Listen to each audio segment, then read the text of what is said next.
Welcome to exam theory. तो RRB NTPC CBT 1 2021 में total आपके एग्जाम 133 शिफ्ट में कराए गए थे, जिसके सारे मैथ के सॉल्यूशन आपको इस चैनल पर देखने को मिलेंगे। तो आज हम लोग इस वीडियो में 13/1/2021 के शिफ्ट 1 के सारे मैथ के प्रश्नों के सॉल्यूशन इस वीडियो में देखेंगे। तो वीडियो के अंत तक जरूर बने रहिएगा। तो अगर आप इस चैनल पर नए हैं तो हमारे चैनल को सब्सक्राइब जरूर कर ले। यह हमारा सोशल मीडिया प्लेटफॉर्म है, आप हमसे यहाँ भी जुड़ सकते हैं। इसके लिंक आपको इस वीडियो के डिस्क्रिप्शन बॉक्स में मिल जाएंगे। और इस वीडियो को अपने दोस्तों के साथ शेयर करना बिल्कुल भी नहीं भूलेगा। तो इस वीडियो में हम लोग 13/1/2021 के शिफ्ट 1 के आपके मैथ के प्रश्नों के सॉल्यूशन देखने वाले हैं। बाकी जो भी आपको यहाँ पर पीला में देखने को मिल रहा है वो सारे शिफ्टों के मैथ के सॉल्यूशन आपको इस चैनल पर पहले ही करा दिए गए हैं। तो ये सारे वीडियो आप हमारे चैनल के प्लेलिस्ट में जाकर देख सकते हैं। तो चलिए बढ़ते आज के प्रश्नों की ओर। देखेंगे क्वेश्चन नंबर 1। यहाँ पर क्वेश्चन में दिया गया है कि जब यक्ष वस्तुओं का क्रय मूल्य वाई वस्तुओं के विक्रय मूल्य के बराबर है तो आपसे पूछा तो 25% का लाभ होता है। तो पूछा जा रहा है आपसे कि यक्ष और वाई का अनुपात ज्ञात करें कि क्या है। तो यहाँ पर क्या बोला गया कि यक्ष वस्तुओं का क्रय मूल्य यानी कि यक्ष वस्तुओं का क्या सीपी, वाई वस्तु के विक्रय मूल्य वाई वस्तु के एसपी आपस में क्या है बराबर है। तो यहाँ पर से आपका CP/SP आपका क्या हो जाएगा, CP/SP आपका हो जाएगा Y/X, यानी कि यक्ष जो है वो असल में क्या है SP यानी कि विक्रय मूल्य, और Y जो है आपका क्या है CP यानी कि क्रय मूल्य। तो यहाँ पर जो एक दिया गया है कि किसी जो है एक वस्तु को बेचने पर 25% का लाभ होता है। तो 25% का फ्रैक्शन वैल्यू आपका कितना हो जाएगा 1/4, यानी कि 4 यूनिट के कोई वस्तु को 1 यूनिट के लाभ में बेचा जा रहा है। यानी कि किसी वस्तु का CP कितना है 4 यूनिट, यानी कि क्रय मूल्य 4 यूनिट है, और उसे 1 यूनिट के लाभ में यानी कि कितने में बेचा जा रहा है तो 5 यूनिट में बेचा जा रहा है। तो यहाँ पर से हमें क्या पता चल जाएगा, यक्स और वाई का अनुपात में वैल्यू पता चल गया। तो यक्स का वैल्यू कितना है, यक्स अनुपात हमें वाई वैल्यू चाहिए, तो यक्स अनुपात वाई वैल्यू कितना हो जाएगा, यक्स का वैल्यू 5 और वाई का वैल्यू कितना 4। तो कितना हो जाएगा 5:4 आपका आंसर होगा। तो यहाँ पर आपका ऑप्शन नंबर 2 बिल्कुल सही होगा। नेक्स्ट क्वेश्चन देखेंगे, क्वेश्चन नंबर 2। यहाँ पर जो है बोला गया है कि यदि y का x% और z का y% के बराबर है तो निम्नलिखित में से कौन सा सत्य है। तो यहाँ पर क्या बोला गया है, y का मतलब क्या होता है गुना का x%, का x%, z के y% के क्या है बराबर, ये दोनों क्या है बराबर है। तो आपका परसेंट से परसेंट कट गया, y से y कट गया, बचा क्या x बराबर आपका क्या है z है। तो यही आपका आंसर होगा, यानी कि ऑप्शन नंबर आपका 2 बिल्कुल सही होगा। तो अगर आपको वीडियो पसंद आ रहा है तो लाइक करते जरूर चलिएगा। नेक्स्ट क्वेश्चन देखेंगे, क्वेश्चन नंबर 3। यहाँ पर क्वेश्चन में दिया गया है कि 4767 और 11123 के न्यूनतम पदों का अनुपात क्या होगा, यानी कि इन दोनों का हमें क्या चाहिए, रेशियो चाहिए। तो हमें जो है जब आप यहाँ पर ये ऑप्शन में जब आप देखेंगे, ये ऑप्शन आप जब देखेंगे तो यहाँ पर पहले वाले ये जो है ये इस तरीके से ये किसका जो है वैल्यू है 4767 का, जब अनुपात में उसे चेंज किया गया तो वो कितने आ गए 3 आ गए, क्योंकि सभी ऑप्शन में 3 है। यानी कि ये पूरी संख्या 3 से जो कटेगी वही संख्या, वह संख्या क्या से कटेगी, जब इसे 3 से काटा जाएगा तो जो यहाँ पर आपकी भागफल आएगी वह संख्या क्या होगी, इसे भी पूर्णता काटेगी। तो यहाँ पर हम लोग क्या करते हैं, पहले इसे 3 से भाग करके देख लेते हैं। यहाँ पर पहले मैं दोनों संख्या लिख लेता हूँ, कितना है 4767 अनुपात 11123। तो 3 से भाग करेंगे तो यहाँ पर आपका कितना आ जाएगा, यहाँ पर से आपका हो जाएगा 15×3=45, आपका 2 बचा तो 3×8=24, 15×3=45, आपका 2 बचा 3×8=24 सही है, 3×9=27, यानी कि 1589 इतना जो है ये जो है इससे कितने बार में काट रहा है 3 बार में काट रहा, और ये जो है 1589 जो है इसे कितने बार में काट देगा 9×7=63, यानी कि 7 बार में इसे काट देगा। तो आपका अनुपात कितना आ जाएगा 3:7। तो यहाँ पर आपका ऑप्शन नंबर 3 बिल्कुल सही होगा। तो सबसे आसान तरीका होगा इस तरीके से चेक करने में, क्योंकि यहाँ पर सभी में पहले 3 दिया गया था, तो 3 से जो भाग होगा ये जो 1589 आया वो इसे भी 3 बार में डिवाइड करेगी और इसे 7 बार में डिवाइड करेगी। नेक्स्ट क्वेश्चन देखेंगे, क्वेश्चन नंबर 4। यहाँ पर क्वेश्चन में दिया गया है कि एक बाल्टी में दूध और पानी का अनुपात 2:1 यानी कि 2:1 के अनुपात में मिलाया जाता है। यदि दूध और पानी का अनुपात 1:2 करना हो तो मिश्रण में पानी की कितनी मात्रा मिलाई जानी चाहिए, ये आपसे पूछा जा रहा है। तो पहले जो है दूध और पानी की मात्रा कितनी थी, मिल्क और वाटर कितना था आपका 2:1 यानी कि 2:1 थी। फिर जो है जब उसमें जो है मिश्रण में क्या मिलाया गया, पानी मिलाया गया, तो उसमें जो है दूध और पानी का अनुपात कितना हो गया, 1:2 हो गया। लेकिन यहाँ पर क्वेश्चन में खास करके बोला गया है कि यहाँ पर जो मिश्रण में मिलाया गया है वो क्या वृद्धि की गई है, क्या मिलाया गया, उसमें पानी मिलाया गया है, यानी कि दूध में कोई भी परिवर्तन नहीं किया गया। लेकिन यहाँ पर तो दूध में हमें परिवर्तन दिख रही है, यहाँ पर दूध 2 यूनिट है, यहाँ पर कितना है 1 यूनिट है। तो हमें क्या करना होगा, दूध को बराबर करना होगा। तो बराबर करने के लिए क्या करेंगे, इसे भी क्या करेंगे 2 बनाएंगे। तो होल रेशियो को 2 बनाने के लिए क्या करेंगे, होल रेशियो को 2 से गुना कर देंगे। तो यहाँ पर अब आपका नया अनुपात कितना हो जाएगा, 2:4 हो जाएगा। तो पहले जो है दूध कितना था 2 यूनिट, अब कितना हो गया 2 यूनिट ही हो गया। और यहाँ पर वृद्धि कितने की हुई, यानी कि यहाँ पर वृद्धि हो रहा है पानी में, पहले 1 यूनिट था अब कितना हो गया 4 यूनिट हो गया। लेकिन यहाँ पर जो है वृद्धि बाल्टी में पूछी जा रही है। तो पहले बोला कि एक बाल्टी में जो है पूरा मिश्रण कितना था, 2 यूनिट दूध थी, 1 यूनिट पानी थी, तो टोटल जो है कितना मिश्रण था, तो 3 यूनिट। यानी कि एक बाल्टी में टोटल मिश्रण का जो है यूनिट कितना था, 3 यूनिट था। अब जो है नया जो है मिश्रण है वो कितना यूनिट है, 4 और 2 6 यूनिट है। तो पहले कितना था, एक बाल्टी अगर 3 यूनिट के बराबर है तो 6 यूनिट जो है किसके बराबर हो जाएगा, 2 बाल्टी के बराबर। अगर एक बाल्टी में 3 यूनिट आपका मिश्रण आता है तो 6 यूनिट कितने बाल्टी में आएगा, 2 बाल्टी में। तो यहाँ पर से हमें पता चल रहा है कि पहले 1 बाल्टी थी तो अब कितनी हो गई, 2 बाल्टी हो गई। लेकिन दूध में तो कोई परिवर्तन नहीं किया गया, परिवर्तन किस में आया, पानी में। और परिवर्तन कितने का आया, पहले 1 बाल्टी थी अब 2 बाल्टी हो गई, यानी कि 1 बाल्टी की क्या हो गई, वृद्धि हो गई। यानी कि 1 बाल्टी क्या किया गया, उसमें एक्स्ट्रा पानी मिला दिया गया। तो यहाँ पर आपका ऑप्शन नंबर 1 बिल्कुल सही होगा कि एक पूरी बाल्टी की क्या कर दी गई, पानी मिलाएगी। नेक्स्ट क्वेश्चन देखेंगे, क्वेश्चन नंबर 5। यहाँ पर क्वेश्चन में दिया गया है कि एक समानांतर चतुर्भुज यानी कि पैरेललोग्राम की भुजाओं का जो है भुजाएं कितनी दी गई है, 3x + 2 और 5x + 4 और इसका परिमाप यानी कि पेरीमीटर 44 सेंटीमीटर और क्षेत्रफल 64 सेंटीमीटर स्क्वायर है। तो इनके भुजाओं के बीच में बने न्यून कोण का मान कितना होगा, ये आपसे पूछा जा रहा है। तो यहाँ पर जो है सबसे पहले समानांतर चतुर्भुज, यहाँ पर पहले फिगर बना लेते हैं हम लोग। तो ये आपकी क्या बन गई, समानांतर चतुर्भुज यानी कि पैरेललोग्राम। एक भुजा कितनी दी गई है, 3x + 2 और दूसरी भुजा कितनी दी गई है, 5x + 4। इसके परिमाप का फार्मूला क्या होता है, 2 × लेंथ + ब्रेथ से आपके समानांतर चतुर्भुज के यानी कि पैरेललोग्राम के ये जो है पेरीमीटर यानी कि परिमाप का फार्मूला होता है। टोटल परिमाप कितना दिया गया, 44 सेंटीमीटर। हल करेंगे, 2 से काटेंगे तो 22 बार में चला जाएगा। तो लेंथ और ब्रेथ का योग यहाँ पर कितना दिया गया है, 22। तो यहाँ पर लेंथ का जो है वैल्यू यहाँ पर कितना है, 3x + 2 है और ब्रेथ कितना है, 5x + 2 है। तो अगर दोनों का योग करेंगे तो कितना हो जाएगा, क्योंकि दोनों का योग हमें चाहिए, तो योग आपका कितना हो जाएगा, 5 3 8x प्लस आपका कितना हो जाएगा, 4 2 6 बराबर यहाँ पर कितना है, 22। हल करेंगे, 8x बराबर आपका कितना हो जाएगा, 6 उधर भेजेंगे तो 22 में से 6 गया तो कितना आएगा, 16। 8 से 16 कितना बार में चला जाएगा, 2 बार में, यानी कि x का वैल्यू कितना आ गया, 2। तो अगर यहाँ पर इसमें x का वैल्यू पुट कर दे तो आपकी लंबाई आ जाएगी, कितनी हो जाएगी लंबाई। अगर x का वैल्यू 2 है तो 3x का वैल्यू कितना हो जाएगा, 3 दूनी 6 और 2 8, यानी कि लंबाई 8 आ गई। चौड़ाई अगर 5x + 4 है तो चौड़ाई जो है निश्चित वैल्यू कितना हो जाएगा, अगर x का वैल्यू 2 है तो 5 दूनी 10 4 14 हो जाएगा। तो यहाँ पर पूछा जा रहा है कोण। तो आपको पता होना चाहिए कि दो अगर जो है इसका जो है एरिया का एक फार्मूला भी होता है, एक तो आपका हो जाता है लेंथ इंटू ब्रेथ, लेकिन एक जो है समानांतर चतुर्भुज का एक जो है एरिया निकालने का अलग से एक फार्मूला होता है कि लेंथ इंटू ब्रेथ इंटू आपका क्या हो जाता है, साइन थीटा होता है। क्या हो जाता है, ये आपका एरिया निकालने का फार्मूला होता है। क्योंकि हमें जो है यहाँ पर न्यून कोण चाहिए तो ये फार्मूला आपका लगेगा, यानी कि इन दोनों के बीच का कोण हमें यहाँ पर क्या हो जाएगा, पता चल जाएगा। तो हम लोग क्या करेंगे, लेंथ यहाँ पर से आपकी कितनी आ गई 8, ब्रेथ कितनी आ गई 14, हमें थीटा का मान चाहिए तो इंटू साइन थीटा करेंगे बराबर टोटल एरिया जो है यहाँ पर कितना दिया गया 64। तो आप क्या करेंगे, यहाँ पर हल करेंगे। 8 से 64 काटेंगे तो 8 बार में चला जाएगा, 2 से काटेंगे तो ये 4 बार में, यहाँ पर से 7 बार में। तो साइन थीटा बराबर जो आपकी यहाँ पर से वैल्यू कितनी आ जाएगी, 4/7। तो यहाँ पर जो है अब आपका जो एक्यूरेट में थीटा का वैल्यू यानी कि डिग्री का मान नहीं आएगा।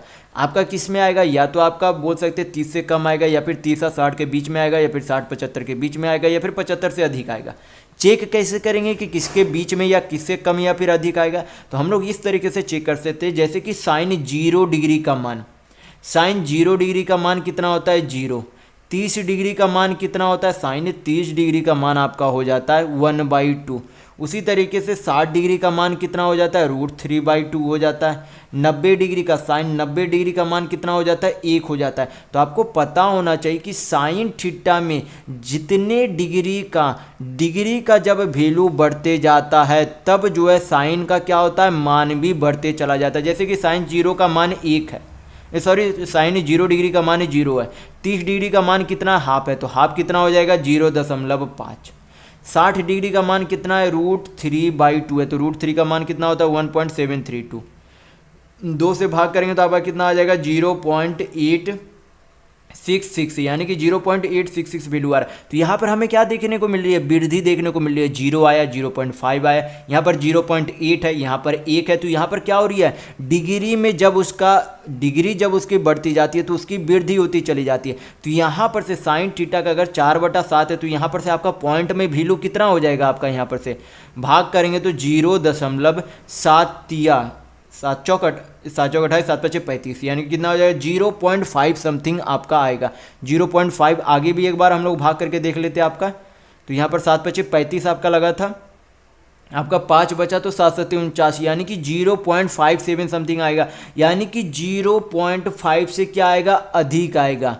यानी कि ये जो साइन जो थीटा का मान होगा वो क्या होगा, 30 डिग्री से बड़ा होगा। ये जो थीटा का मान होगा वो क्या होगा, 30 डिग्री से बड़ा होगा, और क्या होगा 60 डिग्री से कम होगा। यानी कि थीटा का वैल्यू 30 डिग्री और 60 डिग्री के बीच में आएगा। तो यहाँ पर आपका ऑप्शन नंबर 2 बिल्कुल सही होगा।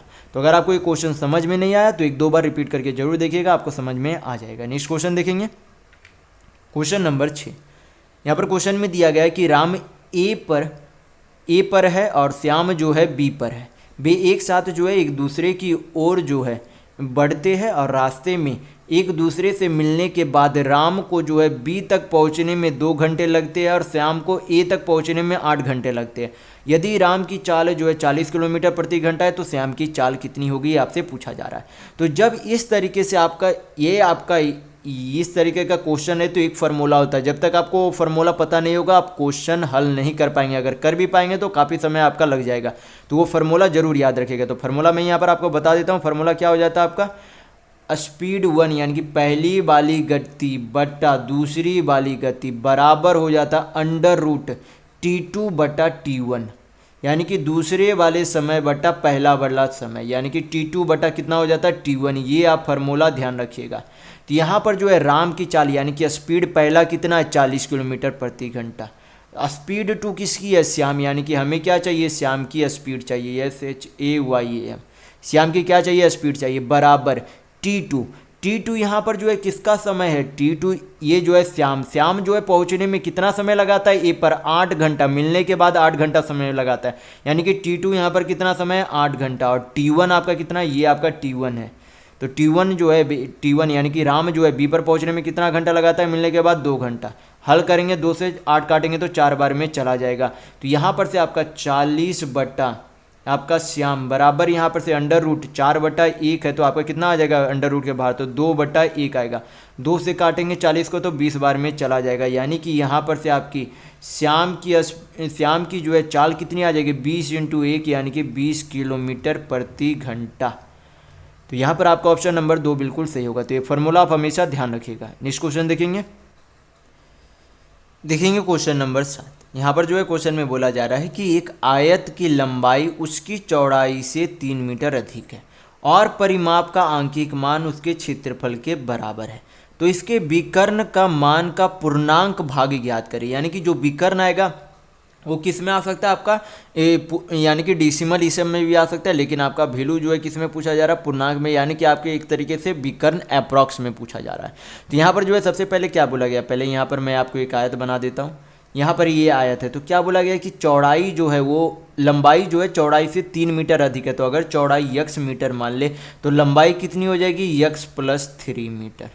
तो यहाँ पर जो है फिर बोला गया परिमाप। परिमाप का जो है सबसे पहले आयत के परिमाप का फॉर्मूला क्या होता है, 2 × लेंथ प्लस ब्रेथ, यानी कि 2 गुना लंबाई प्लस चौड़ाई। तो यहाँ पर से जो है लंबाई कितनी है, x + 3, चौड़ाई कितनी है x, लंबाई प्लस चौड़ाई का योग कितना हो जाएगा, तो 2 गुना आपका हो जाएगा x 2x + 3। तो ये आपकी क्या हो गई, टोटल परिमाप हो गया। यहाँ पर फिर जो है इसके क्षेत्रफल का फॉर्मूला क्या हो जाता है आपका, लेंथ × ब्रेथ, यानी कि लंबाई गुना चौड़ाई। तो लंबाई कितनी है, x + 3, चौड़ाई कितनी है x।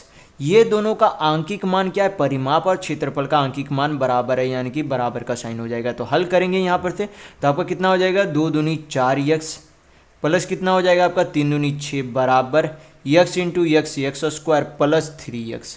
हल करेंगे, एक साइड सभी को भेजेंगे तो x², 4x आपका उधर जाएगा तो -x और -6 बराबर आपका 0 हो जाएगा। तो यहाँ पर जब इसे मिडिल टर्म ऑफ स्पीड में तोड़ेंगे तो आपका जो x का वैल्यू कितना आ जाएगा, x का वैल्यू आपका 3 दूनी 6, यानी कि -3 तो उधर प्लस, यानी कि 3 और आपका कितना आ जाएगा, -2 आ जाएगा। तो कभी भी किसी भुजा की लंबाई तो माइनस में नहीं हो सकती, यानी कि ये -2 तो बिल्कुल नहीं होगा। तो x का वैल्यू आपका कितना होगा, 3। तो यहाँ पर से हम लोग लंबाई पता कर सकते हैं। तो लंबाई आपकी कितनी हो जाएगी, 3 और 3 कितनी हो जाएगी, 6 आपकी लंबाई हो जाएगी। और चौड़ाई कितनी हो जाएगी, चौड़ाई तो x थी, तो x का वैल्यू कितना हो गया, 3 हो गया। तो हमें क्या पूछा जा रहा है, विकर्ण यानी कि डायगोनल पूछा जा रहा है। ये आपका क्या होता है, 90 डिग्री होता है। तो ये अगर ये 6 है, ये 3 है, तो हाइपोटेनस निकालने के लिए यहाँ पर क्या करेंगे, यहाँ पर जो हाइपोटेनस निकालने के लिए इसका क्या करेंगे, 6 का स्क्वायर, तो कितना होता है 36 प्लस 3 का स्क्वायर कितना होता है 9, 36 और 9 आपका कितना हो जाएगा 45 होगा। यानी कि अगर इसे जो है पूर्णांक में अगर इसका का वैल्यू लाएंगे तो आपका 6 डेसिमल समथिंग आपका वैल्यू आएगा। लेकिन इसमें किस में पूछा जा रहा है, इंटीजर में वैल्यू पूछा जा रहा है, ना कि डेसिमल में वैल्यू पूछा जा रहा है। अगर √45 का आप बेसिक से इसे निकालने के लिए जाएंगे तो 6 डेसिमल आपका समथिंग आपका आंसर आएगा। लेकिन पूर्णांक में पूछा जा रहा है तो आपका विकर्ण यहाँ पर क्या हो जाएगा, 6 अप्रॉक्स में आपका 6 मीटर आपकी क्या हो जाएगी, विकर्ण का मान होगा। तो यहाँ पर आपका ऑप्शन नंबर 2 बिल्कुल सही होगा। नेक्स्ट क्वेश्चन देखेंगे, क्वेश्चन नंबर 8। यहाँ पर जो है क्वेश्चन में दिया गया कि संख्या 1 दशमलव ये जो है सारा अंक दिया गया, तो आपसे पूछा जा रहा है ये अंक कौन सा है। पहले तो परिमेय संख्या, परिमेय संख्या आपकी क्या हो जाती है, रैशनल नंबर। रैशनल नंबर जो है किसे कहा जाता है, रैशनल नंबर उसे कहा जाता है जिसे a/b फॉर्म में लिखा जा सके, जिसे क्या किया जा सके, a/b फॉर्म में लिखा जा सके। अपरिमेय संख्या यानी कि इरेशनल नंबर होता है जिसे a/b फॉर्म में नहीं लिखा जा सके, जिसे a/b फॉर्म में नहीं लिखा जा सके। एक पूर्णांक आपका क्या हो जाता है, इंटीजर हो जाता है। क्या हो जाता है, इंटीजर। इंटीजर किसे कहते हैं, या तो आपका निगेटिव में वैल्यू हो, या तो 0 हो, या फिर पॉजिटिव में कोई भी वैल्यू हो, ये आपका क्या हो जाता है, पूर्णांक यानी कि इंटीजर। प्राकृतिक संख्या आपकी क्या हो जाती है, नेचुरल नंबर हो जाती है। क्या हो जाती है यहाँ पर, प्राकृतिक संख्या नेचुरल नंबर। तो नेचुरल नंबर कौन कौन सी हो जाती है, नेचुरल नंबर आपका 1 से शुरू होता है, 1 2 3 4 5 6, इस तरीके से आपका अनंत तक नेचुरल संख्या यानी कि प्राकृतिक संख्या होती है। तो मैंने चारों का डिफिनेशन बता दिया कि किसे परिमेय संख्या, अपरिमेय संख्या, पूर्णांक और प्राकृतिक संख्या कहती है। तो यहाँ पर आपसे पूछा जा रहा है कि ये कौन सी संख्या है, तो ये तो प्राकृतिक संख्या बिल्कुल नहीं हो सकती, क्योंकि ये तो नंबर तो बिल्कुल नहीं है, ये नंबर तो बिल्कुल नहीं है, ये डेसिमल में है, तो ये आपकी प्राकृतिक संख्या तो बिल्कुल नहीं होगी। पूर्णांक भी नहीं हो सकती, ना ही ये निगेटिव में है, ना ही ये 0 है, ना ही कोई 1 2 आ रही है, तो ये भी आपकी नहीं हो सकती। तो 2 ऑप्शन तो यहाँ पर छट गया। अब हमें देखना है कि ये अपरिमेय संख्या या फिर परिमेय संख्या। क्या इसे, जब इस नंबर आप देखेंगे तो क्या इसे हम लोग a/b फॉर्म में लिख सकते हैं। जब आप इस क्वेश्चन को देखेंगे यानी कि इस नंबर को ध्यान से देखेंगे तो क्या इसे हम लोग a/b फॉर्म में लिख सकते हैं, नहीं लिख सकते, क्योंकि यहाँ पर कोई अंत ही नहीं हमें दिख रहा है। तो जिस भी संख्या का कभी अंत ही ना हो तो उसे a/b फॉर्म में कैसे ही लिखेंगे, क्योंकि इसके आगे भी आपकी कौन सी संख्या आ जाएगी, फिर से आपकी 1 2 3 4 5 6 आ जाएगी। इसके आगे कोई भी, इसके आगे फिर से आ जाएगी 1 2 3 4 5 6 7, इसके आगे फिर आ जाएगी, यानी कि इसका अंत नहीं हो रहा। तो जिस संख्या का अंत नहीं होगा उसे ए बाई बी फॉर्म में नहीं लिखा जा सकता है, यानी कि ये रैशनल नंबर भी नहीं है। कौन सी संख्या? इरेशनल नंबर, यानी कि अपरिमेय संख्या, क्योंकि इसे ए बाई बी फॉर्म में नहीं लिखा जा सकता। नेक्स्ट क्वेश्चन देखेंगे, क्वेश्चन नंबर 9। यहाँ पर क्वेश्चन में दिया गया है कि एक लैपटॉप का मूल्य जो है 27,000 रुपये है। 2 वर्ष की एक्सटेंड वारंटी खरीदने के लिए जो है आपको 15% अतिरिक्त भुगतान करना होगा। तो लैपटॉप का अंतिम मूल्य ज्ञात कीजिए यदि पूरी राशि पर 6% GST का भुगतान किया जाना हो तो यहाँ पर जो है सबसे पहले जो है लैपटॉप का मूल्य कितना है? 27,000 रुपये, तो 27,300। यहाँ पर जो है फिर क्या करेंगे? 15% अतिरिक्त भुगतान करना पड़ता है जब 2 वर्षों के लिए उनका एक्सटेंड किया जाता है मूल्यों को। तो 15% का फ्रैक्शन वैल्यू कितना हो जाएगा? 3/20 होगा, यानी कि 20 के समान पर 3 यूनिट का क्या हो जाता है? वृद्धि हो जाती है, यानी कि 20 के समान में 3 यूनिट की वृद्धि, यानी कि उसे कितने में खरीदना होगा? 23 यूनिट में। आज जब खरीदने के लिए जाता है तब उस पर 6% का GST भी लगता है, यानी कि 6% का फ्रैक्शन वैल्यू कितना होगा? 3/50, यानी कि 50 रुपये के, यानी कि 50 यूनिट के कोई सामान पर 3 यूनिट का टैक्स भी लगता है, यानी कि मूल्य कितना हो जाएगा उसका? 53 यूनिट हो जाएगा। हल करेंगे, यहाँ पर से आपका क्या निकल जाएगा? आपका टोटल जो है अंतिम मूल्य निकल जाएगा जिसमें उसने लैपटॉप खरीदा होगा। तो हल कर लेते हैं यहाँ पर से, 1 शून्य 2 शून्य से 2 शून्य चला गया, 5 दूनी 10 होता है, 10 से 1 शून्य और चला गया। बाकी क्या करेंगे? यहाँ पर गुना कर देते हैं, तो आपका 7 या 21, 21 या 3, यानी कि इकाई अंक 3 आना चाहिए। तो 0 0 ये तो आपका चला गया, 3 आपका 2 बार है तो आपको गुना ही करना पड़ेगा। तो गुना करके देख लेंगे हम लोग। तो सबसे पहले यहाँ पर क्या कर लेते हैं हम लोग? 27 × 53 करेंगे। तो 27 × 53, 27 × 81 8, 27 × 25 135 और 8, 135 और 8 आपका कितना हो जाता है? 143 इंटू क्या करेंगे? 23, तो आपका कितना हो जाएगा? 23 3, 23 तिया 69, तो 23 तिया 69, 69 और 2 बचा था तो 71 7, यानी कि 1 3 आ रहा है तो ये नहीं होगा, ऑप्शन नंबर आपका 3 बिल्कुल सही होगा। बाकी ऐसे ही गुना करके देख लेते हैं सारा हम लोग। तो 23 2 बच रहा है, 23 तिया 69, 2 71 7, 23 92 92 और 7 आपका कितना हो जाता है? 99, यानी कि 99 9, 23 और 9 आपका कितना हो जाएगा? 32, यानी कि इतना आपका क्या आ गया? अंतिम मूल्य, जो कि ऑप्शन नंबर 3 बिल्कुल सही है। नेक्स्ट क्वेश्चन देखेंगे, क्वेश्चन नंबर 10।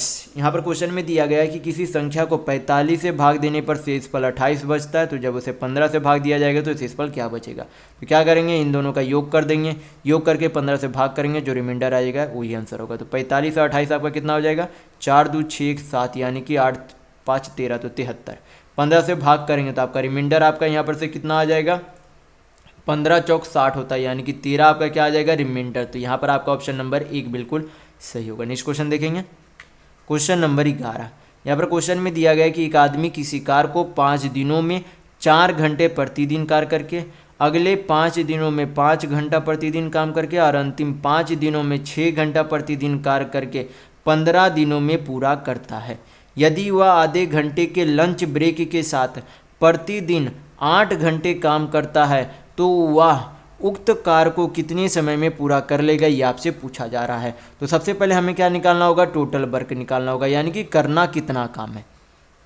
तो यहाँ पर जो है 5 दिनों में, 5 दिन में जो है टोटल प्रत्येक दिन जो है कितना काम करता है? 4 घंटा। तो यहाँ पर से टोटल काम कितना हो जाएगा? 5 चौक 20, 5 चौक 20 घंटा यहाँ पर से काम करता है। कितने घंटे काम करते हैं? 5 चौक 20 घंटे टोटल काम करते हैं। फिर यहाँ अगले 5 दिन तक जो है 5 घंटे प्रतिदिन काम करते हैं, तो टोटल यहाँ पर कितना घंटे काम करते होंगे? तो 5 5 25 घंटे।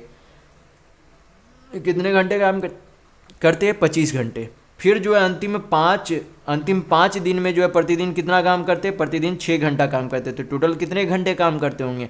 तो एक दिन में अगर 6 घंटा तो 5 दिन में 6 5 30 घंटा, यानी कि टोटल काम जो है कितने घंटे में समाप्त हो जाता है? तो 3 2 5 2 7, यानी कि 75 घंटे में समाप्त हो जाता है। अगर हम लोग औसत निकाले कि औसतन जो है वो कितना घंटे जो है काम करते हैं, वैसे तो निकालने की ज़रूरत नहीं है, रहने देंगे इतना पर ही। तो टोटल जो है काम कितने समय में हो जाता है? तो 75 घंटे में काम क्या हो जाता है? समाप्त हो जाता है। तो आपसे पूछा जा रहा है कि अगर हुआ आधे घंटे के ब्रेक के साथ 8 घंटे प्रतिदिन काम करते हैं तो वह 75 घंटे कितना समय में कर ले, यानी कि कितना दिन में कर लेंगे? तो यहाँ पर जो है सबसे पहले 8 घंटे तो काम करता है, लेकिन उसमें आधा घंटा का क्या है, ब्रेक भी है। तो असल में काम कितना घंटा करता है, तो 8 माइनस आधा घंटा करेंगे तो कितना हो जाएगा, 7.5 घंटा हुआ प्रतिदिन। अब क्या करता है, काम करता है। फ्रैक्शन में कितना हो जाएगा, 15/2 घंटा। कितना हो जाएगा, 15/2 घंटा, यानी कि टोटल काम 75 घंटा का। अगर एक दिन में 15/2 घंटा करता है तो भाग दे देंगे तो आपका क्या निकल जाएगा, नंबर ऑफ डेज निकल जाएगी। कितनी क्या निकल जाएगी, नंबर ऑफ डेज, यानी कि दिनों की संख्या। तो यहाँ पर से हल करेंगे, 15×5 = 75, 5 दूनी 10, यानी कि 10 दिन में कार्य को समाप्त कर लिया जाएगा। कितने दिन, 10 दिन यहाँ पर आपका है। तो यहाँ पर आपका ऑप्शन नंबर 1 बिल्कुल सही होगा। नेक्स्ट क्वेश्चन देखेंगे, क्वेश्चन नंबर 12। यहाँ पर क्वेश्चन में दिया गया है कि एक छात्र ने गलती से एक संख्या को 5/2 के बजाय 2/5 से गुना कर दिया, तो गणना में हुई त्रुटि का ज्ञात करके त्रुटि कितनी हुई। तो यहाँ पर जो है 5/2 से गुना करने के लिए बोला गया, कितना से कर दिया, 2/5 से। त्रुटि निकालने के लिए पहले क्या करेंगे, क्रॉस गुना कर देंगे। तो 5×5 कितना होता है, 25। ये 2 दूनी कितना होता है, 4, यानी कि पहले जो है वैल्यू कितना आना तो चाहिए था 25, लेकिन आया कितना, 4। कमी कितना हो गया है, 25 से 4 हो गई, यानी कि त्रुटि कितने की हो गई, 21 की। कितने में आना चाहिए था, 25, तुलना करना है 25 से, तो बट्टा 25% में वैल्यू चाहिए, 100 से गुना करेंगे, हल करेंगे, आंसर आ जाएगा 25 चौक 100, 21 चौक आपका कितना होता है, 84%। तो यहाँ पर आपका ऑप्शन नंबर 4 बिल्कुल सही होगा। नेक्स्ट क्वेश्चन देखेंगे, क्वेश्चन नंबर 13। यहाँ पर आपसे पूछा जा रहा है कि √4 का वैल्यू क्या होगा। तो काफ़ी लोग समझ जाते हैं कि √4 का वैल्यू सिर्फ 2 होता है, लेकिन ये गलत है, ये सरासर गलत है। ये अगर आप यहाँ पर अगर आप ऑप्शन नंबर 4 में मार कर चले आ जाए कि केवल 2 होगा, तो ये आपका ऑप्शन गलत हो जाएगा, क्योंकि √4 का वैल्यू अगर आप इसे रूट के बाहर निकालेंगे तो ये आपका क्या हो जाता है, +-2 होता है। क्योंकि अगर हम लोग वापस -2 का स्क्वायर करें तो कितना बनता है, 4 बनता है, और +2 का भी स्क्वायर करें तो भी आपका कितना बनता है, 4 बनता है। तो जब आपका √4 यानी कि जब 4 अंडर रूट के बाहर निकलेगा तो वो +-2 वैल्यू बनता है, यानी कि एक आपका +2 होगा और दूसरा वैल्यू क्या होगा, -2 होगा। तो यहाँ पर या तो 2 या फिर -2, तो यहाँ पर आपका ऑप्शन नंबर 2 बिल्कुल सही होगा। नेक्स्ट क्वेश्चन देखेंगे, क्वेश्चन नंबर 14। यहाँ पर क्वेश्चन में दिया गया कि अमन के परदादा की आयु 105 वर्ष है और अमन के पिता राम सिंह के आयु उनके परदादा, यानी कि वही आपका परदादा ही है, दादा नहीं परदादा, परदादा की आयु का 1/3 है। तो 5 वर्ष पहले जब अमन का जन्म हुआ था तब राम सिंह की माँ की आयु राम की आयु के 2 गुना थी। तो आपसे पूछा जा रहा है कि अमन और राम सिंह की आयु के बीच का अंतर कितना है, यानी कि हमें उनके माँ से मतलब भी नहीं, हमें क्या चाहिए, सिर्फ अमन और राम सिंह। राम सिंह कौन थे, अमन के पिता। अमन के पिता कौन थे, राम सिंह थे। तो हमें अमन के पिता का ना उम्र चाहिए और अमन का उम्र चाहिए, माँ से हमें कोई भी मतलब नहीं है, क्योंकि माँ का यहाँ पर कोई भी कैलकुलेशन नहीं करना है। तो यहाँ पर जो है परदादा की उम्र कितनी थी, 105 साल। तो यहाँ पर फिर बोला गया कि अमन के जो पिता है वो राम सिंह जो है वो परदादा के 1/3 है। कितने हैं, परदादा के 1/3। तो 105 का 1/3 कितना उम्र हो जाएगा आपका, 35। यानी कि अमन के पिता कौन, राम सिंह, राम सिंह का उम्र कितना है, वर्तमान उम्र 35 वर्ष है। फिर आगे बोला गया कि 5 वर्ष पहले जब अमन का जन्म हुआ था तब राम की माँ की आयु राम सिंह की आयु की दुगनी थी। यानी कि यहाँ पर से हमें पता चल रहा है कि अमन का जो है जन्म कब हुआ था, अभी वर्तमान से 5 वर्ष पहले किसका जन्म हुआ था, अमन का जन्म हुआ था। यानी कि अमन का वर्तमान आयु कितना है, 5 साल है। अगर उसका जन्म 5 साल पहले हुआ था तो ऑब्वियसली है कि आपका यहाँ पर वर्तमान में उसका उम्र कितना होगा, 5 साल। तो यहाँ पर से हमें राम सिंह की जो है उम्र पता चल गई और अमन की भी उम्र पता चल गई। दोनों का अंतर कितना होगा, 35 - 5 यानी कि 30 होगा। तो यहाँ पर आपका ऑप्शन नंबर 2 बिल्कुल सही होगा। नेक्स्ट क्वेश्चन देखेंगे, क्वेश्चन नंबर 15। यहाँ पर क्वेश्चन में दिया गया है कि 4 अंकों की वह बड़ी से बड़ी संख्या ज्ञात कीजिए जो 15, 20, 25 और 45 से पूर्णतः विभाज्य है। तो इस तरीके के प्रश्न में सबसे पहले हम लोग क्या करेंगे, जो भी संख्याएं दी गई है उनका क्या करेंगे, एलसीएम यानी कि लघुत्तम ले लेंगे। तो एलसीएम आपका कितना हो जाएगा, सबसे पहले बड़ी संख्या 45, उससे छोटी संख्या तो 5 इसमें पहले आ गई तो बची 5। फिर यहाँ पर 20 है तो 5 तो आ गई, 4 बची। फिर आपकी कितनी है 15, 15 तो 45 में पहले ही आ गई, तो आपकी एलसीएम कितना हो जाएगी 45 दूनी 90 दूनी 180, 18 25 90, यानी कि एलसीएम कितनी हो गई 900। इन्हीं चारों संख्याओं का एलसीएम 900 हो गया। अब हमें क्या बोला जा रहा है कि चार अंकों की सबसे बड़ी संख्या कौन सी होती है 9999, यानी कि 4 बार 9। उसे क्या करेंगे 900 से डिवाइड कर देंगे, जो आपका रिमाइंडर बचेगा उसे इस भाज्य से यानी कि डिवीजर से जो है क्या कर देंगे, सॉरी डिवीजर नहीं डिवाइडेंड, तो डिवाइडेंड या ये जो आप भाज्य उससे क्या कर देंगे रिमाइंडर माइनस कर देंगे। तो यहाँ पर आपका कितना आ जाएगा, एक बार में 900, फिर आपका 999 आया, फिर एक बार में आपका 900, तो कितना आ जाएगा रिमाइंडर 99। तो 99 को क्या करेंगे 9999 में 99 माइनस कर देंगे, तो आपका कितना आ जाएगा माइनस करने पर 9900 आएगा, यानी कि ये 9900 है इन चारों संख्या से पूर्णतः विभाज्य होगी। तो यहाँ पर आपका ऑप्शन नंबर 2 बिल्कुल सही होगा। नेक्स्ट क्वेश्चन देखेंगे, क्वेश्चन नंबर 16। यहाँ पर क्वेश्चन में दिया गया है कि एक आयत का परिमाप लंबाई का अनुपात कितना है 5:1 है, यानी कि आयत का परिमाप और लंबाई का अनुपात 5:1 है। यदि आयत का क्षेत्रफल 216 सेंटीमीटर स्क्वायर है तो आयत की लंबाई कितनी है, ये आपसे पूछा जा रहा है। तो यहाँ पर जो है मैं कुछ पहले वाले क्वेश्चन में ही बता चुका हूँ कि आयत का परिमाप का फॉर्मूला क्या होता है 2 लेंथ प्लस ब्रेथ होता है, और टोटल जो है यहाँ पर कितना दिया गया 5 यूनिट दिया गया, कितना दिया गया 5 यूनिट। तो लेंथ प्लस ब्रेथ आपका कितना हो जाएगा यहाँ पर से 5/2 यूनिट, और यहाँ पर से लंबाई कितनी दी गई है 1 यूनिट। तो अगर यहाँ पर से लंबाई को इधर 1 माइनस कर दे तो आपकी चौड़ाई कितनी आ जाएगी यहाँ पर से 3/2 यूनिट। तो अब हमें लंबाई भी पता है कि 1 यूनिट है, लंबाई कितनी है 1 यूनिट, चौड़ाई कितनी है 3/2 यूनिट। तो यहाँ पर से ये आपकी कितनी हो जाएगी, ये 1 यूनिट, ये 3/2 यूनिट। क्षेत्रफल का फार्मूला क्या होता है लेंथ इंटू ब्रेथ, तो लेंथ कितनी है 1 यूनिट और ब्रेथ कितनी है 3/2 यूनिट, और टोटल एरिया कितना दिया गया 216। हल करेंगे तो आपका कितना आ जाएगा 3 से काटेंगे तो 321, 3 दूनी 6, 1 यूनिट यानी कि यूनिट आपका क्या हो जाएगा यूनिट स्क्वायर बराबर 72 दूनी 144। तो 1 यूनिट का वैल्यू यहाँ पर से आपका कितना आ जाएगा 12। तो पूछा क्या जा रहा है यहाँ पर से आयत की लंबाई, तो आयत की लंबाई कितनी थी 1 यूनिट, तो 1 यूनिट का वैल्यू कितना आ गया 12 सेंटीमीटर, यानी कि लंबाई कितनी थी तो 12 सेंटीमीटर। तो यहाँ पर आपका ऑप्शन नंबर 3 बिल्कुल सही होगा। नेक्स्ट क्वेश्चन देखेंगे, क्वेश्चन नंबर 17। यहाँ पर क्वेश्चन में दिया गया है कि एक आदमी ने एक निश्चित राशि में एक घोड़ा खरीदा और 8% के हानि पर बेच दिया। यदि उसने 1800 रुपये अधिक प्राप्त होता, यदि उसे 1800 रुपये अधिक प्राप्त होता तो उसे 14.1/2% का क्या होता लाभ यानी कि प्रॉफिट प्राप्त होता। तो आपसे पूछा जा रहा है कि घोड़े का क्रय मूल्य कितना है।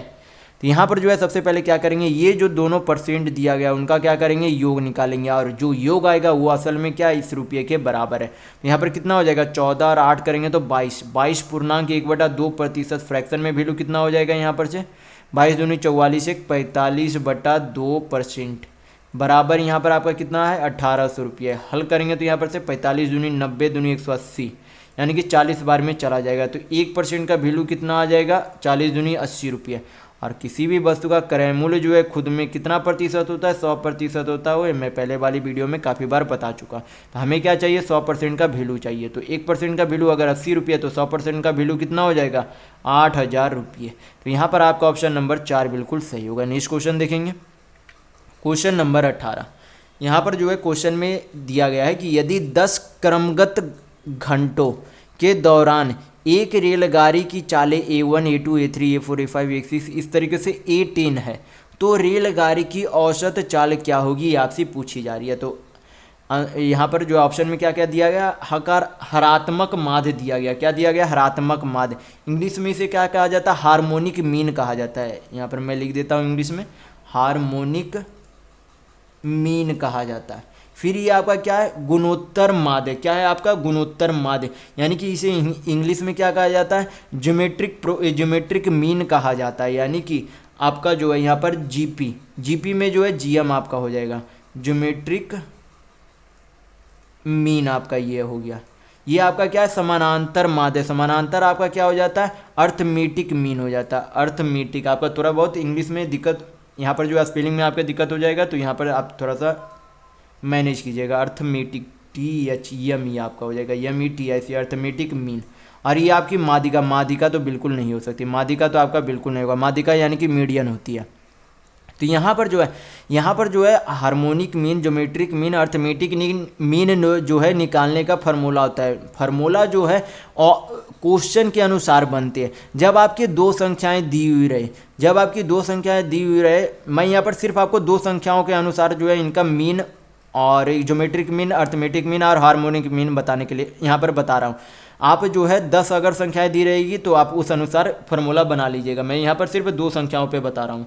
तो यहाँ पर अगर दो संख्याएं दी हो रही है और आपसे क्या पूछ लिया जाए, हार्मोनिक मीन पूछ लिया जाए, तो हार्मोनिक मीन का फार्मूला क्या हो जाता है, 2 इंटू पहली संख्या इंटू दूसरी संख्या बटा आपका क्या हो जाता है, पहली संख्या प्लस दूसरी संख्या होता है। ये हार्मोनिक मीन निकालने का फार्मूला होता है। वैसे तो यहाँ पर ये ज़रूरत नहीं है, मैं सिर्फ आपको बता दे रहा हूँ ताकि आपको अगर इस तरीके का प्रश्न आ जाए तो आप आसानी से निकाल पाए फार्मूला में।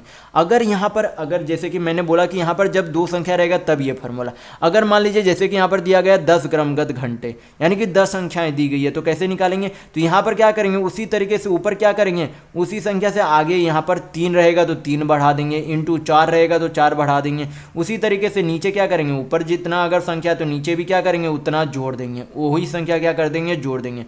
बस इसी तरीके से आपका फार्मूला बनते हुए चल जाता है। 5 रहेगा तो 5 बढ़ा देंगे, 6 रहेगा तो 6 बढ़ा देंगे, उसी तरीके से आपका फार्मूला बन जाएगा। ज्योमेट्रिक प्रोग्रेशन में ज्योमेट्रिक प्रोग्रेशन का आपका फार्मूला क्या हो जाता है, अंडर रूट पहली संख्या इंटू दूसरी संख्या होता है। 3 संख्याएं रहे तो क्या करेंगे, अंडर रूट इंटू तीसरी संख्या, चौथी संख्या दे दिया जाएगा तो अंडर रूट चौथी संख्या कर देंगे। इस तरीके से ज्योमेट्रिक मीन निकलता है आपका। अर्थमेटिक मीन आपका कैसे निकलता है, जैसे कि पहली संख्या प्लस दूसरी संख्या बटा क्या कर देंगे, 2 कर देंगे। अगर 3 संख्याएं दे दी गई तो पहली संख्या प्लस दूसरी संख्या प्लस तीसरी संख्या बटा क्या कर देंगे, 3 कर देंगे। 4 दे दी रहे तो चारों संख्याओं का योग बटा 4 कर देंगे। इस तरीके से आपका हार्मोनिक, ज्योमेट्रिक और अर्थमेटिक मीन निकलता है। मैंने फार्मूला बता दिया आपको। यहाँ पर क्या बोला जा रहा है कि क्रमगत, यानी कि इसमें क्या हो रही है, क्रमगत वृद्धि हो रही है। तो यहाँ पर जो है ज्योमेट्रिक मीन में क्या होता है, यहाँ पर साफ हमें पता चलता है कि गुणोत्तर वृद्धि हो रही है। यहाँ पर ज्योमेट्रिक प्रोग्रेशन में गुणोत्तर वृद्धि होती है, यानी कि अगर ये जैसे कि यहाँ पर मान ले कि यहाँ पर से जो है आपका ए है, ये आपका क्या है, ए है, फिर जो आपका क्या हो जाता है, ए स्क्वायर हो जाता है। क्या हो जाता है, इस तरीके से यहाँ पर ए स्क्वायर हो जाता है, फिर क्या हो जाता है, ए क्यू हो जाता है। तो इसमें सब में क्या हो रहा है, ए आपका क्या हो रहा है, गुना हो रहा है, यानी कि ये आपका गुणोत्तर श्रेणी होता है। तो यहाँ पर तो गुना नहीं हो रहा है, यहाँ पर जो है क्रमगत क्या हो रही है, वृद्धि हो रही है, तो ये गुणोत्तर श्रेणी तो नहीं हो सकता। हरात्मक आपका क्या हो जाता है, जीपी और एपी, यानी कि अर्थमेटिक मीन और ज्योमेट्रिक मीन का ही मिलकर आपका हरात्मक माध्य बनता है, यानी कि ये भी नहीं हो सकता। तो आपका कौन सा होगा, ऑप्शन नंबर 3 आपका बिल्कुल सही होगा कि समानांतर माध्य होगा। तो अगर आपको समझ में नहीं आया क्वेश्चन तो 1-2 बार रिपीट करके देखिए, आपको समझ में आ जाएगा। मैंने फार्मूला भी बता दिया है। अगर आपसे कभी हार्मोनिक मीन या ज्योमेट्रिक मीन या अर्थमेटिक मीन पूछ लिया जाए तो आप ये फार्मूला पे पुट करके निकाल सकते हैं। नेक्स्ट क्वेश्चन देखेंगे, क्वेश्चन नंबर 19। ये आपका क्या करना है, इसे जो है सिंप्लीफाई करके पता करना है कि ये कौन सी संख्या। पूर्णांक मैंने बताया है इसी वीडियो में कि पूर्णांक क्या होता है, इंटीजर किसे होता है ये भी मैंने बताया है। रैशनल आपका प्राकृतिक संख्या भी बता चुका हूँ और अपरिमेय संख्या भी बता चुका हूँ, इसी वीडियो में मैं बताया हूँ। तो क्या करेंगे, इसे हल पहले कर लेते हैं। तो यहाँ पर से रूट 125 को क्या लिख सकते हैं, 5 रूट 5, 5 रूट 5 प्लस 3 रूट 5 कितना हो जाएगा आपका, 8 रूट 5 बट्टा नीचे रूट 80 को क्या लिख सकते हैं, 4 × 16 = 85, यानी कि 4 रूट 5। तो आपका 4 रूट 5 6 रूट 5 यानी कि कितना हो जाएगा, 10 रूट 5। तो रूट 5 चला गया, 2 से काटेंगे तो ये 4 बार में, ये 5 बार में, तो ये क्या है 4/5 आपका वैल्यू आ गया। तो ये हमें क्या दिख रहा है, a/b फॉर्म में दिख रहा है। तो जो संख्या a/b फॉर्म में रहती है उसे क्या कहते हैं, रैशनल नंबर कहते हैं। क्या कहते हैं, रैशनल नंबर। अगर ये a/b फॉर्म में नहीं होती तो ये क्या हो जाता है, यानी कि कोई अगर डेसिमल अनंत डेसिमल में होती तो इरेशनल में हो जाता। अगर ये सिर्फ कोई संख्या होती तो क्या हो जाती, प्राकृतिक संख्या हो जाती है। अगर ये मान लीजिए निगेटिव में हो जाते या फिर कोई संख्या हो जाती तो आपकी क्या हो जाती, यहाँ पर आपकी हो जाती, या फिर पूर्णांक में इस तरीके से हो जाता कि 1/1/3 इस तरीके से हो जाता, तब आपका क्या हो जाता, पूर्णांक हो जाता। लेकिन a/b फॉर्म में तो आपकी कौन सी संख्या है, परिमेय संख्या, यानी कि रैशनल नंबर। तो यहाँ पर आपका ऑप्शन नंबर 2 बिल्कुल सही होगा। नेक्स्ट क्वेश्चन देखेंगे, क्वेश्चन नंबर 20। यहाँ पर क्वेश्चन में दिया गया है कि एक त्रिभुज की भुजाएं जो है धन पूर्णांक है। यदि 2 भुजाओं का माप 6 सेंटीमीटर और 3 सेंटीमीटर है तो ऐसे विशिष्ट त्रिभुजों की संभावित संख्या ज्ञात कीजिए कि कितना है। तो जब यहाँ पर से जो है मैं पहले एक फिगर बना देता हूँ, फिर आपको समझाने की कोशिश करता हूँ कि एक जो है मान लेते बी है, दूसरी भुजा ए जो है, पहली भुजा ए है, दूसरी भुजा बी है, तीसरी भुजा सी है। पहली भुजा ए जो है कितनी दी गई है 6 सेंटीमीटर, बी जो है कितनी दी गई है 3 सेंटीमीटर। सी का हमें पता लगाना है कि सी का जो है ऐसी कितनी भुजाएं यानी कि इसका जो है संभावित मान हो सकता है इस भुजा का। तो यहाँ पर जब इस तरीके का जो है प्रश्न आपको रहे तो फार्मूला या फिर बोले आपका बी सी यहाँ पर क्या लगता है ए माइनस बी। ये जो आपका सी का जो भुजा का जो वैल्यू होगा ये आपका क्या होगा ए माइनस बी से बड़ा और स्मॉलर होगा किसके ए प्लस बी के भुजा के योग से। तो ए माइनस बी आपका कितना हो जाएगा 6 माइनस 3 तो 3 और सी और ए प्लस बी कितना हो जाएगा 6 3 9 यानी कि सी का वैल्यू क्या होगा 3 से बड़ा और 9 से छोटा होगा। तो सी का वैल्यू कौन कौन हो सकता है 4 भी हो सकता है 5 भी हो सकता है 6 भी हो सकता है 7 भी हो सकता है 8 भी हो सकता है। यानी कि टोटल ऐसे कितने संख्या हो सकती है 1 2 3 4 5 टोटल ऐसे 5 संभावित इसका जो है भुजा का मान हो सकता है। तो यहाँ पर आपका ऑप्शन नंबर 4 बिल्कुल सही होगा। नेक्स्ट क्वेश्चन देखेंगे क्वेश्चन नंबर 21। यहाँ पर क्वेश्चन में दिया गया है कि एक लड़का समान समय में एक आदमी द्वारा किए गए कार्य का 1/4 हिस्सा के बराबर कार्य करता है। यदि जो है 15 आदमी एक विशेष कार्य को 17 दिनों में पूरा करते हैं, यदि 3 आदमी के स्थान पर 3 लड़के को रखा जाता है तो कार्य कितने दिनों में पूरा होगा ये आपसे पूछा जा रहा है। तो सबसे पहले जो यहाँ पर आदमी और लड़के की कार्य क्षमता निकाल सकते हैं कैसे। यहाँ पर बोला गया कि जितना समय में आदमी जो है यानी कि आदमी के 1/4 हिस्सा यानी कि आदमी जितना काम करता है जितने समय में उतना का 1/4 हिस्सा ही लड़का काम करता है। यानी कि अगर आदमी की कार्य क्षमता 4 है तो लड़के की कितनी है 1 है। ये क्या हो गई कार्य क्षमता का अनुपात आ गया।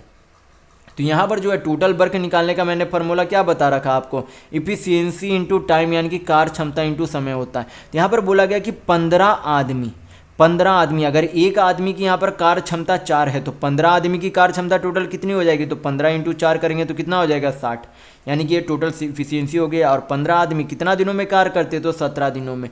तो ये इफिशियंसी ये आपकी टाइम यानी कि कार्य क्षमता इंटू समय क्या हो गया ये टोटल वर्क हो गया। और इस टोटल वर्क को बोला गया है कि अब इस काम को 15 आदमी पहले करता था लेकिन 15 आदमी में क्या किया गया 3 आदमी उससे बाहर निकाल दिया गया। यानी कि अब 12 मैन और 3 आदमी की जगह 3 लड़के काम करेंगे। यानी कि 12 आदमी और 3 लड़के मिलकर काम करेंगे। तो कितने की कार्य क्षमता से करेंगे एक आदमी 4 से और एक लड़का 3 से। तो 12 चौक कितना होता है 48 और 3 एकम बी का एक इफिशियंसी है तो 3 एकम आपका कितना होता है 3 यानी कि टोटल कितने की कार्य क्षमता से कार्य करेंगे 48 3 51 की कार्य क्षमता से। तो इधर भी कार्य क्षमता इंटू समय हमें निकालना है तो डी से डिनोट कर देंगे। हल करेंगे आपके दिनों की संख्या आ जाएगी। तो हल कर लेते हैं 17 × 51 और 3 से 60 काटेंगे तो 20 बार में चला जाएगा। यानी कि दिनों की संख्या यहाँ पर से कितनी आ गई 20 दिन यानी कि 12 आदमी और 3 बच्चे मिलकर 20 दिन में काम को पूरा कर लेंगे। तो यहाँ पर आपका ऑप्शन नंबर 2 बिल्कुल सही होगा। नेक्स्ट क्वेश्चन देखेंगे क्वेश्चन नंबर 22। यहाँ पर क्वेश्चन में दिया गया है कि 36 और यन के मासा और लासा क्रमशः जो है 9 और 180 है तो यन का मान क्या होगा। तो 2 संख्याएं दी गई है दोनों संख्याओं का लासा और मासा दिया गया है। फार्मूला क्या होता है मैं बता रखा हूँ। पहली संख्या और दूसरी संख्या बराबर होती है इन दोनों संख्याओं के एलसीएम और इन दोनों संख्याओं के एचसीएफ के गुणज के बराबर होती है। तो फार्मूला ध्यान रखिएगा। तो पहली संख्या कितनी है 36 दूसरी संख्या कितनी है यन एलसीएम कितना 180 एचसीएफ कितना है 9। हल करेंगे 36 × 5 कितना होता है 180 यन बराबर कितना हो जाएगा 9 × 5 45 वैल्यू आ गया। तो यहाँ पर आपका ऑप्शन नंबर 4 सही होगा। नेक्स्ट क्वेश्चन देखेंगे क्वेश्चन नंबर 23। क्या करना है इसे हल करना है और ए का मान निकालना है। तो पहले इसे क्या करेंगे ये जो आपका स्क्वायर है इसे क्या करेंगे इस स्क्वायर को हटाकर इधर भेजेंगे तो क्या हो जाएगा अंडर रूट बन जाएगा। तो आपका अंडर रूट का क्या करेंगे इसे जब हल करेंगे तो आपका क्या होल स्क्वायर में इसे हमें चेंज करना है। तो होल स्क्वायर में ये आपका क्या हो जाएगा ये असल में आपका 2ab होता है। तो 2ab में अगर 2 बाहर निकाल दे तो ab आपका क्या बच जाएगा 3√2 यानी कि a × b का वैल्यू कितना है 3√2 है। और ये 19 जो है असल में वो क्या है a² + b² है। तो a और b का वैल्यू यहाँ पर क्या हो सकता है आपका। तो अगर a का वैल्यू हम लोग 3√2 मान ले a का वैल्यू अगर 3√2 और b का वैल्यू 1 मान ले तो ये क्या बन जाएगा होल स्क्वायर है ये अंडर रूट। तो यहाँ पर से जब इसे वापस करके देखेंगे 3 या 9 दिन में 18 1 19 होता है, तो सही है 19 है। गुना करेंगे तो 3√2 इंटू 1 करेंगे तो क्या आता है 3√2 ही आ रहा है, यानी कि ये सही हम लोगों ने होल स्क्वायर तोड़ा है। तो यहाँ पर ये स्क्वायर हट जाएगा तो ये रूट भी हट जाएगा, तो यहाँ पर से आपका वैल्यू कितना आ जाएगा a + b√2 का वैल्यू आ जाएगा आपका 1 + 3√2। कितना हो जाएगा 1 + 3√2। तो a का वैल्यू यहाँ पर से आपका कितना आ जाएगा 1। अगर आपके b का वैल्यू पूछा जाता तो कितना हो जाता 3 है, लेकिन a का वैल्यू पूछा जा रहा तो 1 होगा। यहाँ पर आपका ऑप्शन नंबर 4 बिल्कुल सही होगा। b का पूछा जाता तो 3 होता। नेक्स्ट क्वेश्चन देखेंगे, क्वेश्चन नंबर 24। यहाँ पर क्वेश्चन में दिया गया है कि एक त्रिभुज के 2 कोनों का योग इसके तीसरे कोण के बराबर है। तो आपसे पूछा जा रहा है कि तीसरे कोण का माप ज्ञात कीजिए कि कितना है। तो ये तो आपका राइट एंगल ट्रायंगल ही होगा। कैसे होगा मैं ये आपको बता देता हूँ। यहाँ पर क्या बोला गया कि 2 कोनों का योग, यानी कि 2 कोनों का योग जो है तीसरे कोण के योग के बराबर। अगर इसे हम लोग यक्स मान ले, इसे वाई मान लेते, इसे क्या मान लेते जेड मान लेते, इसे जेड मान लेते, यानी कि जेड बराबर एक तरीके से क्या है इस तरीके से कि जेड बराबर क्या है आपका जेड बराबर वाई प्लस यक्स है। तो ये आपका क्या हो जाएगा, किसी भी ट्रायंगल के एंगल का सम कितना होता है, ये 180 डिग्री होता है। तो अगर जेड बराबर वाई प्लस यक्स है, अगर जेड बराबर वाई प्लस यक्स है तो आपका यहाँ पर से कितना हो जाएगा। तो इसे भी जो है हम लोग इसे जो है क्या बोल सकते हैं, ये जो है वाई प्लस यक्स का वैल्यू क्या बोल सकते हैं, जेड बोल सकते हैं। तो जेड और जेड कितना हो जाएगा 2z। 2z बराबर अगर 180 डिग्री है तो जेड बराबर कितना हो जाएगा 90 डिग्री, यानी कि यहाँ पर जेड का वैल्यू कितना आ गया 90 डिग्री। तो ये राइट एंगल ट्रायंगल है। साफ हो गया। अगर एक एंगल कोई भी एंगल 90 डिग्री है तो वो एंगल क्या होगा, राइट एंगल ट्रायंगल यानी कि समकोण त्रिभुज होगी। तो यहाँ पर आपका ऑप्शन नंबर 4 बिल्कुल सही होगा कि तीसरा कोण क्या होगा 90 डिग्री। नेक्स्ट क्वेश्चन देखेंगे क्वेश्चन नंबर 25। यहाँ पर क्वेश्चन में दिया गया है कि एक आयत का क्षेत्रफल जो है 60 इकाई है और परिमाप जो है 34 इकाई है, तो उसका विकर्ण का वैल्यू क्या होगा। तो सबसे पहले जो है परिमाप का फॉर्मूला क्या हो जाता है 2 इंटू लेंथ प्लस ब्रेथ बराबर टोटल परिमाप कितना गया दिया गया 34 इकाई। 2 से काटेंगे 34 को तो 17 बार में चला जाएगा, यानी कि लेंथ प्लस ब्रेथ की वैल्यू कितनी आ गई 17। और यहाँ पर से क्षेत्रफल कितना दिया गया 60 इकाई, यानी कि लेंथ इंटू ब्रेथ। एरिया का फॉर्मूला लेंथ इंटू ब्रेथ होता है, यानी कि लंबाई गुना चौड़ाई। और क्षेत्रफल कितना दिया गया 60 इकाई। तो हमें लेंथ प्लस ब्रेथ का वैल्यू पता है, लेंथ इंटू ब्रेथ का वैल्यू पता है। हमें क्या चाहिए विकर्ण चाहिए। तो डायगोनल का फॉर्मूला जो आपका हो जाता है या फिर शॉर्ट ट्रिक बोल सकते हैं निकालने का, क्या हो जाता है जब आपकी लेंथ प्लस ब्रेथ दी हुई रहे और लेंथ इंटू ब्रेथ दी हुई रहे और आपको डायगोनल निकालने के लिए बोला जाए तो क्या हो जाएगा आपका तरीका।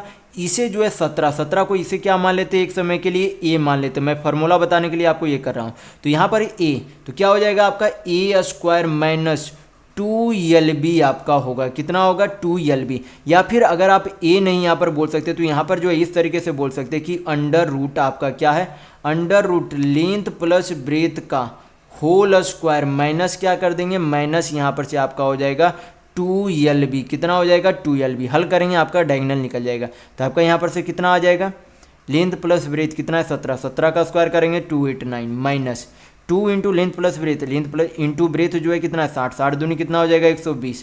तो 289 में से 120 जाएगा तो कितना बचेगा 169 यानी कि 169। तो कितना आ जाएगा अंडर रूट के बाहर 13 यूनिट। तो यहाँ पर आपका ऑप्शन नंबर 2 बिल्कुल सही होगा। नेक्स्ट क्वेश्चन देखेंगे क्वेश्चन नंबर 26। यहाँ पर क्वेश्चन में दिया गया है कि यदि पृष्ठीय क्षेत्रफल यस वाले एक ठोस गोले को 2 त्रिज्या तलों द्वारा 4 समान भागों में काटा जाता है तो सभी भागों का कुल पृष्ठीय क्षेत्रफल कितना होगा, ये आपसे पूछा जा रहा है। तो जब भी आपके पूरे स्फीयर का क्षेत्रफल एरिया का फार्मूला क्या हो जाता है, जब आपसे पूरे स्फीयर का पूछा जाएगा तब उसके एरिया का फार्मूला 4πr² होता है, यानी कि ये होल स्फीयर का हो जाएगा। लेकिन जब आपका जो हाफ स्फीयर होगा यानी कि आपका जो है यहाँ पर से 20 से मान लीजिए काट दिया जाएगा तो हाफ स्फीयर यानी कि अर्ध गोला होगा, तब जो है उसके एरिया का फार्मूला आपका क्या हो जाता है आपके अगर 20 से काट दिया जाएगा तब उसके एरिया का फार्मूला क्या हो जाएगा 3πr²। और जब उसे 4 भागों में काट दिया जाएगा तो उसका फार्मूला क्या हो जाएगा 2πr² होगा। तो फार्मूला ध्यान रखिएगा, पूरा जब रहेगा तब उसे 4πr², जब उसे बीच से काट दिया जाएगा तो उसके एरिया का फार्मूला 3πr², जब उसे 4 भागों में बांट दिया जाएगा तो उसके एरिया का फार्मूला क्या होता है 2πr² होता है। तो फार्मूला कौन सा लगेगा इस बार, क्योंकि 4 भागों में काटा जा रहा है तो ये फार्मूला लगेगा यहाँ पर। तो हम लोग क्या करेंगे, ये जो है पहले टोटल एरिया कितना था 4πr² का वैल्यू कितना था, यस था। लेकिन अब जो है टोटल एरिया कितना हो जाएगा, ये जो है एक का एरिया यानी कि एक भाग का एरिया कितना है 2πr²। अरे ऐसे जो है कितने भागों में बांट दिया गया, 4 भागों में बांट दिया गया। यानी कि अगर एक का एरिया 2πr² है तो 4 गो का उसके 4 का एरिया कितना हो जाएगा, 4 दूनी 8πr²। तो पहले कितना था 4πr², अब कितना हो गया, 4 भाग में उसे काटने पर उसका जो है क्षेत्रफल क्या हो गया, दुगना हो गया। तो अगर उसे क्षेत्रफल को यस से डिनोट कर रहा था तो अब उसका क्षेत्रफल क्या हो जाएगा, उससे दुगना यानी कि 2s हो जाएगा। तो यहाँ पर आपका ऑप्शन नंबर 2 बिल्कुल सही होगा। तो फार्मूला ये ध्यान रखिएगा कि जब स्फीयर को पूरा स्फीयर का एरिया पूछा जाएगा तो 4πr², 20 से काट दिया गया तो 3πr², जब उसे 4 भागों में बांट दिया जाएगा तो 2πr²। नेक्स्ट क्वेश्चन देखेंगे, क्वेश्चन नंबर 27। यहाँ पर क्वेश्चन में दिया गया है कि एक आयत के अंदर जो है 1250 पाई सेंटीमीटर स्क्वायर क्षेत्रफल वाला एक अर्धवृत्त खींचा गया है। अर्धवृत्त का व्यास आयत की लंबाई के समानुपाती है। तो आपसे पूछा जा रहा है कि आयत का क्षेत्रफल ज्ञात कीजिए कि कितना है। तो यहाँ पर क्या बोला गया कि सबसे पहले जो हम लोग क्या निकाल लेते हैं, अर्धवृत्त की त्रिज्या निकाल लेते हैं। अर्धवृत्त के जो एरिया का फार्मूला क्या हो जाता है, πr²/2। ये आपके अर्धवृत्त के एरिया का फार्मूला होता है। और टोटल एरिया कितना दिया गया अर्धवृत्त का, ये 1250 पाई दिया गया। हल करेंगे, पाई से पाई चला जाएगा, उधर 2 से गुना करेंगे तो r² बराबर कितना हो जाएगा 2500। कितना हो जाएगा 2500। तो r बराबर यहाँ पर से आपका कितना हो जाएगा 50 सेंटीमीटर। तो यानी कि हमें यहाँ पर से पता चल रहा है कि जैसे कि एक क्या है आयत है, इस पर क्या है, इस तरीके से आपका क्या है एक अर्धवृत्त है इस पर। तो ये जो आपका इसके लंबाई पर क्या है, इसके लंबाई पर जो है अर्धवृत्त क्या किया गया, संपाती किया गया। इसकी त्रिज्या कितनी आ गई 50 सेंटीमीटर आ गई। तो इसकी जो है पूरी लंबाई कितनी हो जाएगी, अगर इसकी त्रिज्या 50 सेंटीमीटर है तो पूरी लंबाई इसकी व्यास है। तो व्यास कितना हो जाएगा, त्रिज्या का दोगुना यानी कि 100 सेंटीमीटर होगा। और यहाँ पर से ये भी क्या है, असल में ये त्रिज्या है। तो अगर त्रिज्या कितनी थी 50 सेंटीमीटर तो इसकी चौड़ाई कितनी हो जाएगी 50 सेंटीमीटर। तो हमें लंबाई और चौड़ाई का वैल्यू पता चल गया। तो एरिया का फार्मूला लंबाई गुना चौड़ाई होता है। तो लंबाई 100 मीटर, चौड़ाई 50 मीटर, एरिया टोटल कितना हो जाएगा 5000 सेंटीमीटर स्क्वायर इस आयत का क्षेत्रफल होगा। तो यहाँ पर आपका ऑप्शन नंबर 4 बिल्कुल सही होगा। नेक्स्ट क्वेश्चन देखेंगे, क्वेश्चन नंबर 28। यहाँ पर क्वेश्चन में दिया गया है कि माना n वह सबसे बड़ी से बड़ी संख्या है जिसे 1300, 4660 और 6900 को विभाजित करने पर समान शेषफल बचता है। तो आपसे पूछा जा रहा है कि n के अंकों का योग क्या होगा, यानी कि n का वैल्यू कब आएगा। इस तरीके के प्रश्न में हमें क्या करना होता है, सबसे पहले इन प्रत्येक संख्याओं को आपस में क्या करना होगा, अंतर निकालना होगा। यानी कि 1300 और 4660 का पहले अंतर निकालेंगे। तो 4660 माइनस 1300 करेंगे तो आपका कितना आ जाएगा 60, 6 में से 3 गया 3, 4 में से 1 गया 3, यानी कि 3360। फिर क्या करेंगे 6900 माइनस 4660 करेंगे तो आपका कितना आ जाएगा, यहाँ पर से आ जाएगा 40, यहाँ पर आ गया 8, 8 में से 6 गया 2, 6 में से 4 गया 2, यानी कि 2240। अब क्या करेंगे 6900 में से 1300 माइनस करेंगे तो आपका कितना आ जाएगा, यहाँ पर से 1300 गया तो यहाँ पर से 5600 आ जाएगा। क्या आ जाएगा 5600। तो यहाँ पर अब हमें क्या करना होगा, ये जो तीनों संख्याओं का आपस में डिफरेंस आया, जो संख्या आई उनका क्या करना होगा, हमें एचसीएफ निकालना होगा। तो एचसीएफ निकालने के लिए यहाँ पर क्या करेंगे, जब आप ये तीनों संख्याओं को ध्यान से देखेंगे तो यहाँ पर हमें देखने को मिल रहा है कि 11 × 33, 20 दूनी 40। हाँ, आपका यहाँ पर से जो है क्या हो रहा है 1120। 1120 से ये क्या हो रही है, ये संख्या भी कट रही है 3 बार में, ये संख्या 2 बार में कट रही है, ये संख्या आपकी 11 × 25, 55, 20, 25, 100, यानी कि ये संख्या 5 बार में कट रही है। यानी कि इन तीनों संख्याओं का एचसीएफ कितना 1120 है। यही आपकी क्या है n बराबर संख्या है। लेकिन इसका क्या पूछा जा रहा, संख्या नहीं पूछी जा रही, इनके अंकों का योग पूछा जा रहा है। तो अंकों का योग कितना हो जाएगा 2, 1, 3, 1, 4। तो आपका यहाँ पर ऑप्शन नंबर 4 बिल्कुल सही होगा। नेक्स्ट क्वेश्चन देखेंगे, क्वेश्चन नंबर 29। यहाँ पर क्वेश्चन में दिया गया है कि x और y का अनुपात जो है कितना है 4:5 है। यदि x का मान z के 20%, x का मान z से 20% अधिक है तो y का मान z से कितना अधिक है, ये आपसे पूछा जा रहा है। तो यहाँ पर क्या बोला गया है कि x का मान z से 20% अधिक है। 20% का फ्रैक्शन वैल्यू 1/5 होता है। तो ये 5 है, जेड अगर 5 है तो 1 यूनिट अधिक ये 6 यूनिट है। यक्स का वैल्यू यहाँ कितना है 4 यूनिट है, यहाँ कितना है 6 यूनिट है। तो यूनिट हमें क्या करना होगा बराबर करना होगा। तो बराबर करने के लिए यहाँ 2 से यहाँ 3 से गुना करेंगे तो यक्स वाई जेड का निश्चित अनुपात में वैल्यू आ जाएगा। कितना आ जाएगा यहाँ पर से, यक्स का वैल्यू 4 तिया 12, वाई का 5 तिया 15 और जेड का कितना आ जाएगा आपका 5 दूनी 10। तो यहाँ पर पूछा जा रहा है कि y जो है जेड से कितना अधिक है। तो y जो है जेड से कितना अधिक है 5 अधिक है। तुलना किससे करना है जेड से। परसेंट में वैल्यू चाहिए 100 से गुना करेंगे, हल करेंगे आंसर आ जाएगा। 0 0 चला गया, 5 दहें कितना होता है 50% अधिक है।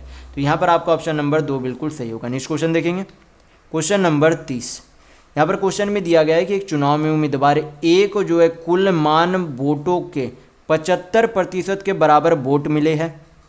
यदि कुल वोटों में से 15% वोटों को अमान्य घोषित किया गया और कुल वोटों की संख्या 5,60,000 है, 5 लाख आपका 60 3 3 5 सही है, 5,60,000 है, तो ए के पक्ष में पड़ने वाले मान वोटों की संख्या कितनी है आपसे पूछी जा रही है। तो सबसे पहले जो है टोटल वोट कितना था 5,60,000 यानी कि 4 शून्य, उनमें से जो है 15% क्या कर दिए गए टोटल वोट में से। कोई भी जो है कि कहीं भी किसी भी जगह में जो है कुल वोटों की संख्या, कुल वोटों का प्रतिशत कितना होता है 100%, उनमें से 15% को अमान्य घोषित कर दिया गया। तो बचा कितना 85% वोट जो है क्या है मान्य है।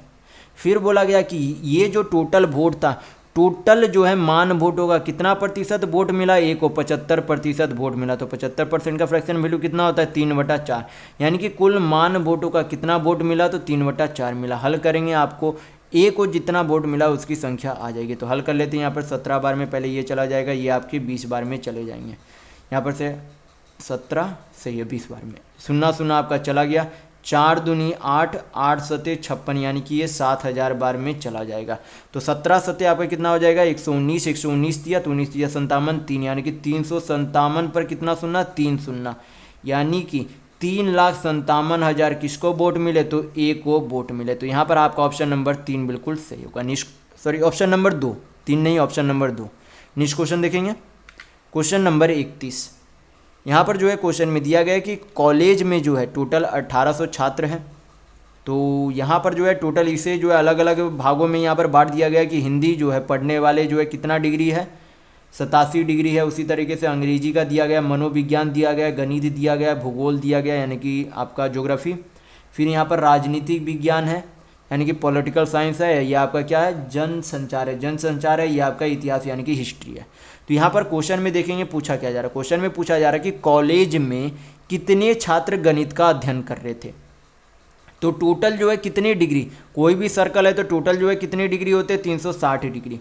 360 डिग्री बराबर टोटल कितने छात्र हैं 1800 छात्र है। तो 1 डिग्री बराबर कितने हो जाएंगे यहाँ पर से 5 छात्र होंगे, काटेंगे तो 5 छात्र, 1 शून्य क्योंकि 36 × 180। तो 1 डिग्री बराबर कितने छात्र आ गए 5 छात्र आ गए। तो गणित का जो है कितने डिग्री है 60 डिग्री है। तो अगर 1 डिग्री बराबर 5 छात्र है तो 60 डिग्री का वैल्यू कितना हो जाएगा 6 × 5 = 300, यानी कि टोटल 300 छात्र गणित के। तो यहाँ पर आपका ऑप्शन नंबर 3 बिल्कुल सही होगा। नेक्स्ट क्वेश्चन देखेंगे, क्वेश्चन नंबर 32।